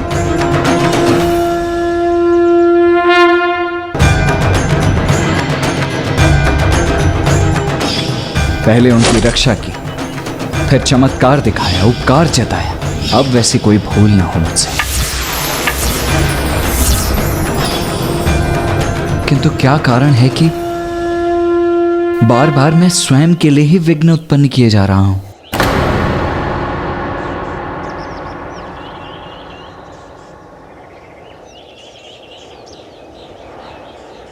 विघ्न तो तब दूर होंगे जब सर्वप्रथम मैं विघ्नहर्ता श्री गणेश जी का स्मरण करूंगा। नमस्ते गणपते त्वमेव प्रत्यक्षं तत्त्वमसि त्वमेव केवलं कर्तासि त्वमेव केवलं धर्तासि। अनुज गणेश, विघ्नहर्ता गणेश, मेरे विघ्न हर कर मेरी सहायता करो। वही तो करने की चेष्टा कर रहा हूँ भ्राता, परंतु आप अभी तक मेरी पूरी बात सुन ही कहाँ रहे थे। मुझे तो ज्येष्ठ में कुछ भी परिवर्तन दिखाई नहीं दे रहा है। आपको कैसे समझाऊं मूषक जी, शुभ समय में अशुभ वचन नहीं बोलते।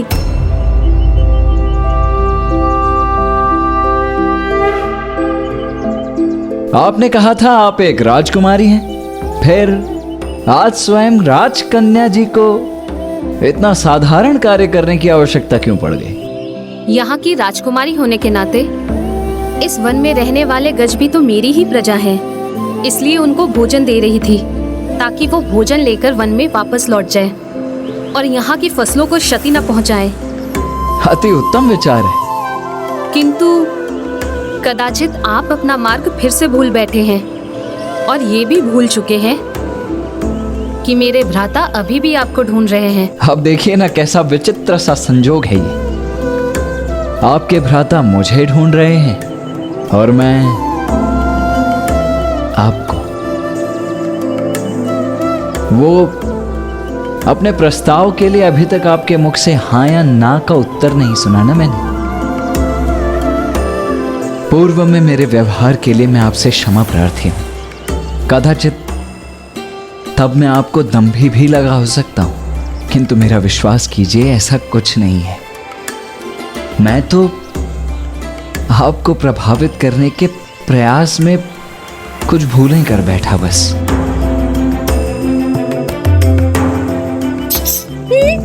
प्रभु के इस रूप को देखकर भाभी माँ तो अभी भी ना ही कहेंगी, किंतु इस बार ये मेरा दायित्व है कि वो भ्राता को पहचाने भी और हाँ भी कह दें। वास्तव में तो मैं अपना संपूर्ण जीवन आप जैसी ही किसी कन्या के साथ बांटना चाहता हूं, जिसके लिए अब आप शीघ्र अति शीघ्र मुझे अपने पिता के पास ले चली, ताकि मैं उनसे आपका हाथ मांग सकूं।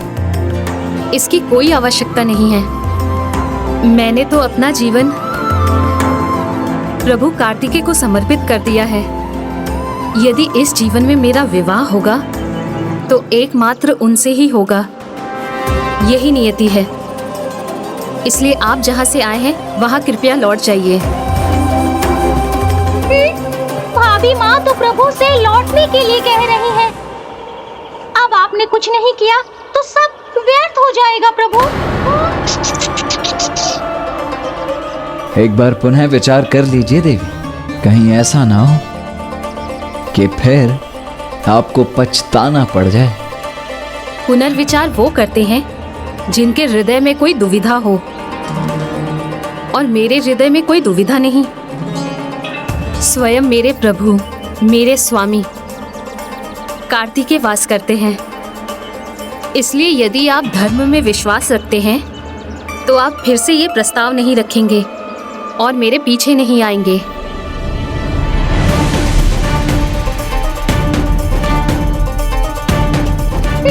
भाभी माँ जा रही है और प्रभु कार्तिकेय उनके पीछे भी नहीं जा सकते। शीघ्र कुछ कीजिए प्रभु। भाभी माँ ने कहा था, यहाँ की राजकुमारी होने के नाते इस वन में रहने वाले गज भी तो मेरी ही प्रजा हैं। मिल गया उपाय। गणपति बप्पा! देवी वल्ली तो लौट रही हैं और मैं उनके पीछे भी नहीं जा सकता। अब तो तुम्हें ही कुछ करना होगा अनुज गणेश।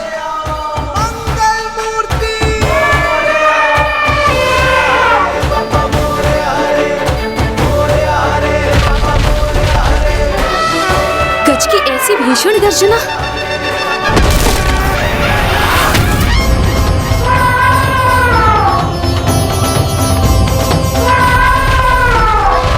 इतने वर्षों में इतना क्रोधित गज मैंने आज तक नहीं देखा। देवी, आप शीघ्र मेरे पीछे आ जाइए। मैं आपको इस गज से सुरक्षित रखूंगा। नहीं, प्रभु कार्तिकेय मेरी रक्षा करेंगे।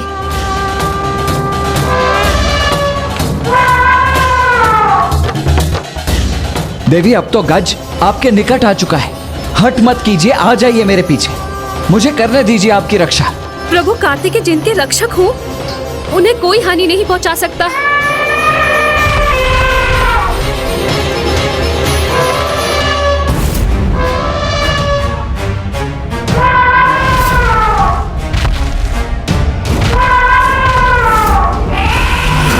प्रभु रक्षा कीजिए।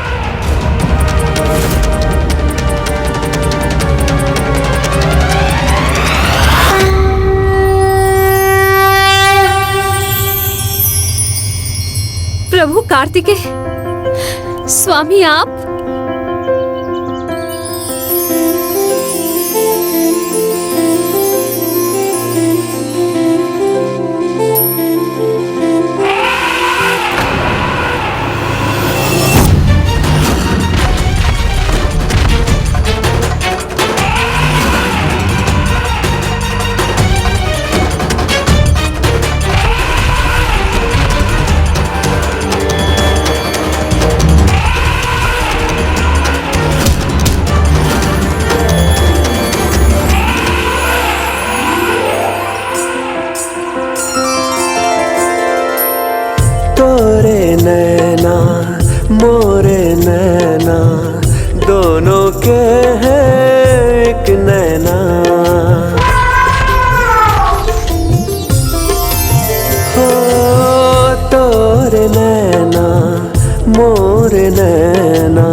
रुक जाइए गजराज।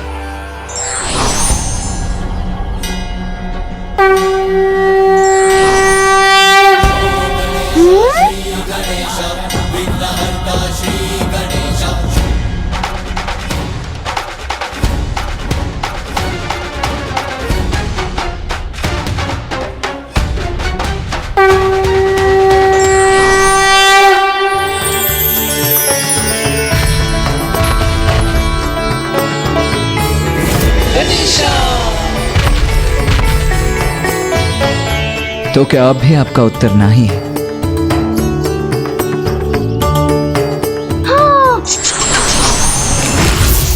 अर्थात अब लड्डू खाने का समय आ गया है।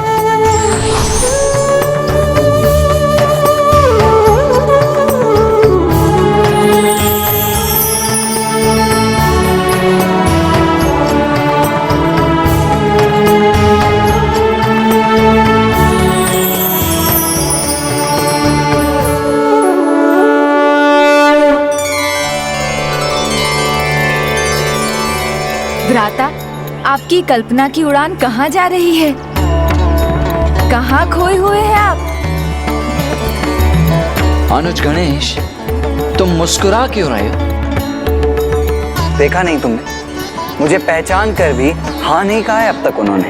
भ्राता, हम पुरुष शब्दों का अधिक प्रयोग करते हैं, किंतु नारी वो तो हमसे कहीं श्रेष्ठ हैं। अपने मन का भाव वो शब्दों से अधिक अपनी दृष्टि, अपने हाव भाव से कर देती हैं। या कदाचित अब भाभी माँ आपकी परीक्षा ले रही है। हाँ, और उचित भी है। आज दिन भर आप उन्हें भिन्न भिन्न रूपों में विवाह प्रस्ताव रखकर विचलित करते रहे, तो वो भला इतने शीघ्र हाँ क्यों बोले? और भ्राता, अभी तो आपको अपने भील आखेटक के रूप में ही रहना होगा, क्योंकि भाभी माँ ने आपको अवश्य पहचान लिया। किंतु रात्रि के इस समय में यदि किसी अन्य ने भी आपको पहचान लिया तो? हाँ गणेश, किसी ने पहचान लिया तो अर्थात मुझे अब आखेटक के रूप में ही रहना चाहिए। हाँ, किंतु गणेश, जब तक वो स्पष्ट रूप से मेरे विवाह प्रस्ताव को हाँ नहीं कहेंगी, मैं उनकी हाँ को हाँ नहीं मान सकता। और तुम मेरा ये संदेश उन तक पहुंचाओगे। हाँ गणेश, तुम ही उचित रहोगे। मैं क्यों? सर्वथा उचित है ये। नहीं भ्राता, ये उचित नहीं। पति पत्नी का संबंध तो अत्यंत आत्मीय संबंध होता है, इसमें किसी अन्य का हस्तक्षेप उचित नहीं। उन तक आपकी बात आपके ही मुख से जानी चाहिए। ये भी सर्वथा उचित है। आप एक कार्य कीजिए, उनके लिए एक पत्र लिख दीजिए। मूषक जी उसे भाभी माँ श्रीवल्ली तक पहुँचा देंगे। हाँ हाँ, उचित है, सर्वथा उचित है। हाँ, ये उचित रहेगा। ये मैं क्या कह गया? मैं क्यों? क्योंकि आप गुप्त रूप से वहाँ पहुँच सकते हैं।